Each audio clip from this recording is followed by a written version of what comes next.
সালামু আলাইকুম, সবাইকে স্বাগতম জানাচ্ছি এবিসি জব কেয়ারের পক্ষ থেকে। আশা করি সবাই ভালো আছেন। আপনার চাকরির প্রস্তুতিকে সহজ করে দেওয়ার জন্য বিভিন্ন ধরনের টিপস এবং বিভিন্ন প্রশ্নের সমাধান নিয়ে কাজ করাই হলো এবিসি জব কেয়ারের মূল লক্ষ্য। তো তারই ধারাবাহিকতায় আপনারা অনেকেই জানতে চেয়েছেন ঢাকা পাওয়ার ডিস্ট্রিবিউশন কোম্পানির এসবি অর্থাৎ সুইস বুট অ্যাটেন্ডেন্ট যে নিয়োগ পরীক্ষা হয়েছে, মানে নিয়োগ বিজ্ঞপ্তি প্রকাশ করেছে সম্প্রতি, সেই নিয়োগ বিজ্ঞপ্তির অনুসারে এই নিয়োগ পরীক্ষার যে প্রশ্নপত্রের প্যাটার্ন কি রকম হয়ে থাকে, এর কাজ কি, এর স্যালারি কি, অনেকেই অনেক প্রশ্ন আমাদের ইনবক্সে বা দেখা যাচ্ছে যে আমার পার্সোনাল মেসেঞ্জারে বা কমেন্টসে করে থাকছেন। তো তাই সেই সব প্রশ্নের অবসান ঘটানোর জন্য কিন্তু আমরা এই সম্প্রতি ডিপিডিসি যে জব প্রিপারেশন মানে এই এসবিআর জব প্রিপারেশন সিলেবাস, তারপরে আপনার প্রশ্নের প্যাটার্ন অনুসারে মডেল টেস্ট, এগুলো নিয়ে আমরা কাজ করেছি। হয়তো 12 মডেল টেস্ট আমরা দিব। যেহেতু এই ডিপিডিসি নিয়োগটা আগে হয়েছিল, এটা আমরা আসলে সঠিক ধারণা পাইনি বলে কোশ্চেনগুলো কালেক্ট করতে পারিনি। তবে এটা ধরতে গেলে আমরা এটা আসলে মানে নতুন নিয়োগ হিসাবে আমরা বলে নিতে পারি। তো এই তারই ধারাবাহিকতায় আমরা যে এই আপনারা এই ডিপিডিসির এসবিএ যে পোস্ট, এই পোস্টের কাজ কি হয়ে থাকে সেই কাজ সম্পর্কে জানতে চেয়েছেন অনেকেই। তো তার উপর বেসিস করে আসলে এসবিএ বা এসএসএ যাই বলুন না কেন, এটা মূলত একই পোস্ট বা একই ধরনের কাজ, জাস্ট নামের দিক দিয়ে বা এটা প্রতিষ্ঠান ভেদে একটু নামের দিক দিয়ে একটু ভিন্নতা এসেছে, এইটুকুই, আর কিছুই না। এই জন্য আপনারা যে এই এসএসএ বা এসবি এর যে কাজের ধরন একই, তো আমরা এই এসবি এর যে কাজ, সেই কাজগুলো কয়েকটি পয়েন্ট টু পয়েন্টে ভাগ করে নিয়েছি, সেগুলো নিয়ে আমরা ডিসক্রাইব করব। তাহলে চলুন আমরা কম্পিউটার স্ক্রিনে চলে যাই, সেখানে আমরা এই কাজগুলোর যে করতে হয় একজন এসবিএ কে, সেগুলো সম্পর্কে বিস্তারিত জেনে নিই।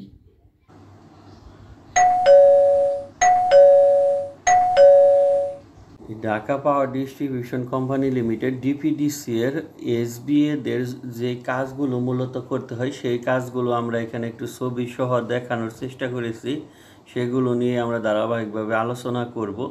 যে কয়েকটি টপিকস আমরা তুলে নিয়ে এসেছি, মূলত আসলে এই কয়েকটি কাজই একজন এসবিএ বা সুইস বুট অ্যাটেন্ডেন্ট বা এসএসএ যাই বলি না কেন, এদের করতে হয়। তাহলে চলুন আমরা এই কাজগুলো সম্পর্কে জেনে নিই। প্রথম দেখেন যে সুইচ বা প্যানেল বুট কন্ট্রোলিং ও ফিডার শাটডাউন, অর্থাৎ এই যে এটা হলো আমাদের ফিডারের যে কন্ট্রোল বুট বা প্যানেল বুট বা সুইচিং বুট যেটাই বলি না কেন, এগুলো প্রত্যেকটি ধরেন যে এক একটা ফিডারের জন্য ইন্ডিভিজুয়াল এক একটি প্যানেল বুট বা সুইচ বুট বা কন্ট্রোলিং বুট থাকে। তো এসবিএ দের কাজই মূলত হলো যে আসলে এই কন্ট্রোল বুট বা সুইচ বুট বা প্যানেল বুট, এগুলো কন্ট্রোলিং করা, অর্থাৎ নিয়ন্ত্রণ করা যে কখন কোন ফিডারকে শাটডাউন দেওয়া লাগতেছে, সেগুলো শাটডাউন দেওয়ার পর সেইখানে ডেঞ্জার প্লেট লাগিয়ে দেওয়া যা বা নেম প্লেট লাগিয়ে দেওয়া যে এই ফিডারটি শাটডাউন আছে। অর্থাৎ যে ফিডার ইনচার্জে তাদের ফিডারে কাজ করার জন্য ওই কন্ট্রোল রুমের যে নাম্বারটি থাকবে, সেই নাম্বারে কিন্তু ফোন দিয়ে ফিডারটি শাটডাউন নিবে। যে এই ফিডারটি শাটডাউন দেন, এটা এই কথা বলার পরে এসবিএ সেটা কনফার্মেশন মানে করবে যে শাটডাউনটি কনফার্ম হয়েছে। আবার যে ফিডার ইনচার্জ শাটডাউনটি কনফার্ম করেছে, যেই ফিডারের মানে শাটডাউনটি নিয়েছে, আবার যখন মানে এই শাটডাউনটি উড্ডু করবে, অর্থাৎ ফিডারটি পুনরায় চালু করবে কাজটি শেষ হওয়ার পর, তখন কিন্তু এসবিএকে আবার ফোনের মাধ্যমে জানাবে। তখন এসবিএর এটা যাচাই করে নিতে হবে যে আসলেও যাকে আমি শাটডাউন দিয়েছি, যেই ফিডার শাটডাউন দিয়েছি সেটি মানে সেই লোক ফিডারটি চালু করার জন্য বলতেছি কিনা আমি, এবং সেই ফিডার আমি চালু করতেছি কিনা। তো যেহেতু সেন্সিটিভ বিষয় বিদ্যুৎ অফ করা এবং অন করার বিষয়টি, তো এই জন্য এই দিকে খেয়াল রেখে তারপরে এই ফিডারটি শাটডাউন বা এই সুইচ বুট বা প্যানেল বুট কন্ট্রোলিংয়ের দিকে খেয়াল রাখতে হবে। এটা মূলত একজন এসবিএ বা সুইচ বুট অ্যাটেন্ডেন্টের কিন্তু প্রধান কাজ আমরা বলতে পারি।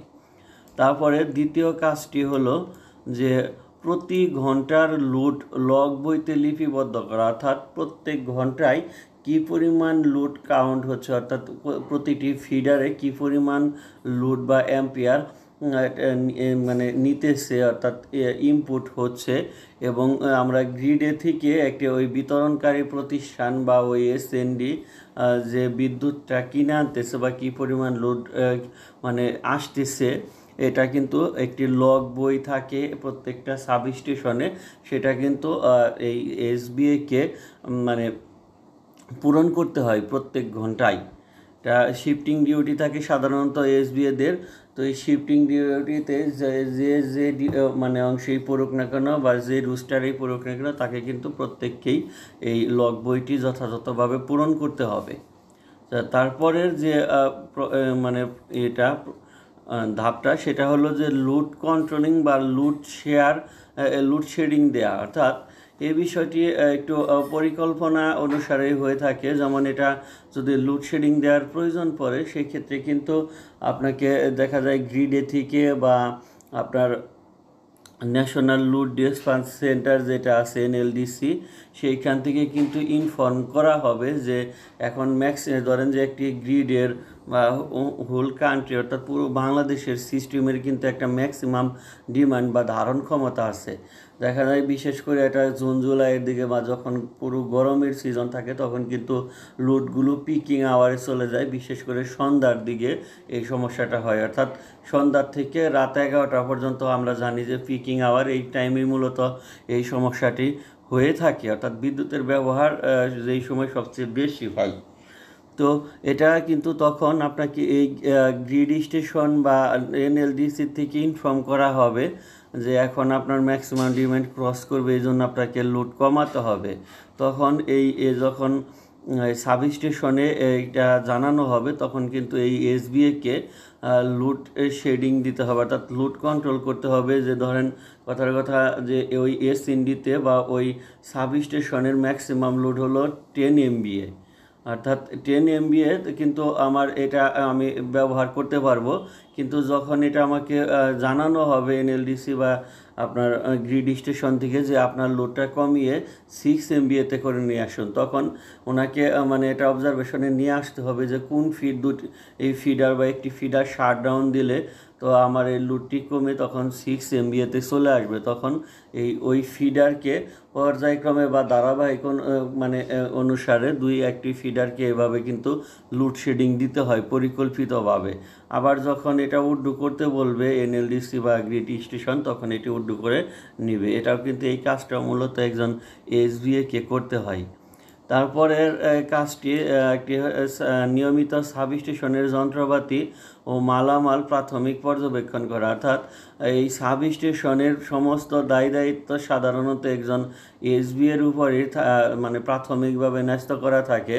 কারণ সাব স্টেশনের ইনকামিং লাইন থেকে শুরু করে সিটিপিটি, ট্রান্সফরমার, মানে যাবতীয় এই বিষয়গুলো, আর তৈয়ার মানে ফিডার এর যে লাইনগুলো আছে, প্যানেল, বুট, কন্ট্রোলিং সিস্টেম, এই সবগুলোই মূলত প্রাথমিকভাবে একজন এসবিএকে তো প্রত্যেক দিন ডিউটিতে যাওয়ার সময় কিন্তু এটা অ্যাকচুয়ালি মানে তার কাজে মনোনিবেশ করার পূর্বে এটা দেখে নিতে হয়।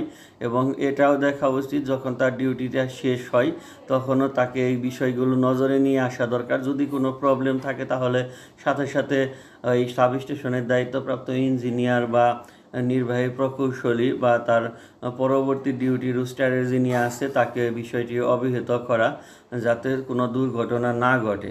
তো অর্থাৎ এই প্রাথমিক যে পর্যবেক্ষণ, এটা কিন্তু একজন এসবিআইকে নিয়মিত এটি করতে হয় তার ডিউটি রুস্টারের শুরু এবং শেষের দিকে।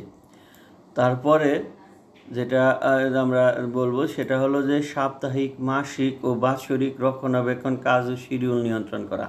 অর্থাৎ একটি সাব স্টেশন যেহেতু এটি একটি সেন্সিটিভ জায়গা, এটি অ্যাকচুয়ালি ধরতে গেলে আমরা বলতে পারি যে জীবন নিয়ে খেলা এরকম। কারণ এই বিদ্যুৎ খুবই সেন্সিটিভ একটা বিষয়। এখানে মানুষ এই লাইনে যখন কাজ করে, লাইনম্যান বা ওয়ার্কাররা, তখন কিন্তু এগুলো এই এসবিএর শাটডাউন বা এর কথার উপরেই কিন্তু বিশ্বাস অর্জন করে কাজটি করা হয়। তো এই জন্য এই সাব স্টেশনের ব্যবহৃত যন্ত্রপাতি বা মালামাল, যেটাকে একটা নিয়ম মাফিক সাপ্তাহিক বা মাসিক বা বাৎসরিক একটা ডেট বা ফিক্সড করে এটা কিন্তু রক্ষণাবেক্ষণ বা মেইনটেনেন্স করা হয়। তো এই শিডিউলটা মূলত একজন এসবিএকে কন্ট্রোলিং করতে হয় যে কোন শিডিউল আমরা কত তারিখে করেছি এবং পরবর্তী এটা কবে করব, এই বিষয়টা একজন এসবিএকেই দেখতে হয়। এই জন্য অর্থাৎ আমরা বলতে পারি যে যে রক্ষণাবেক্ষণের কাজ একটি সাব স্টেশনের বা শিডিউল মেনটেন্যান্সের দিক দিয়ে এসবিআই এটা একটা খুবই গুরুত্বপূর্ণ দায়িত্ব। তো তারপরের যেটা আমরা বলবো সেটা হলো যে ঝুঁকিপূর্ণ কাজ বলে সার্বক্ষণিক গুরুত্ব দিয়ে দায়িত্ব ও কর্তব্যের প্রতি সচেষ্ট থাকা। এখন এই যে আপনার যে কাজটা যখন এই মানে চালু লাইনটি স্ব ফিডার ইনচার্জ বা যে কোনো ইঞ্জিনিয়ার ওই মানে এসএনডির যে অফিসের অর্থাৎ ইঞ্জিনিয়ারটি যখন তার লাইনে কাজ করার জন্যে আপনার কাছ থেকে শাটডাউনটি নিবে, অর্থাৎ আপনি যখন বলবেন যে শাটডাউনটি কমপ্লিট হয়েছে, তার মানে উনি কিন্তু লাইনে তখন ওয়ার্কারদের উঠিয়ে দিবেন কাজ করার জন্যে। অর্থাৎ আপনার এই কথার উপর ভিত্তি করেই কিন্তু একটা বিশ্বাসতার সহিত কিন্তু যে লাইনম্যান বা ওয়ার্কাররা কাজ করতেছে সেটা কিন্তু তারা কাজে মানে মনোনিবেশ করে ফেলছে।